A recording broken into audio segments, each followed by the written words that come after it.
मैले डाक्टर स्वर्णिम वाग्लेलाई टिकट दिन नसक्दै गर्दा म त मेरो निर्वाचन क्षेत्रै लैजानुस् भरौँ, म अर्को क्षेत्रमा जान्छु गरेर पनि तपाईँ उहाँलाई चुनाव लडाउनु पर्छ, एउटा मात्र नाम हुँदै गर्दा पनि यसले अर्थ राख्छ भन्ने समय कोसिस गर्दा नसकेको हो नि त हैन। त्यसैले तपाईले सक्नु भएन भनेर मलाई भन्न पनि सक्नुहुन्छ, सकिन मैले हैन।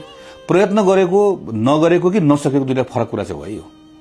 हामीहरू चाहिँ म विश्वप्रकाश शर्मा हामीहरू छौँ, हामीहरूले प्रयत्न गरेको नसकेको त्यो संरचनाभित्र त्यो हाम्रो संख्याले पुगेन वा हाम्रो पक्ष भनौँ न त्यो निर्णयको पक्षमा सायद हामीले सबैलाई बुझाउनु पनि सकेन होला। कतिपय यी सबै कुराहरूको प्रयत्न नगरेको होइन, सबै कुराको प्रयत्न गरेको। मलाई स्थानीय निर्वाचनको बेला याद छ, नेताहरूको कोठामा भएको छलफलमा मैले प्रस्ताव गरेको नाम म सम्झन्छु हैन, किनकि यस्तो अवस्था आउन सक्छ है भनिकन यो सबै कुराहरू गरेको, तर प्रयत्न गर्दा गर्दा नसकेको कुराहरू भयो कतिपय कुराहरू। काठमाडौँ लगायतको थुप्रै ठाउँहरूमा युवा र त्यो पनि प्रोफेसनली सफल भएको युवाहरूलाई मेयरको उम्मेदवारको रूपमा उठाउँ भन्ने मेरो प्रस्ताव थियो। त्यो प्रस्ताव मात्र सुनिदिएको र मानिदिएको भए सायद नेपालको अहिलेको राजनीतिक यथार्थै फरक हुन्थ्यो होला।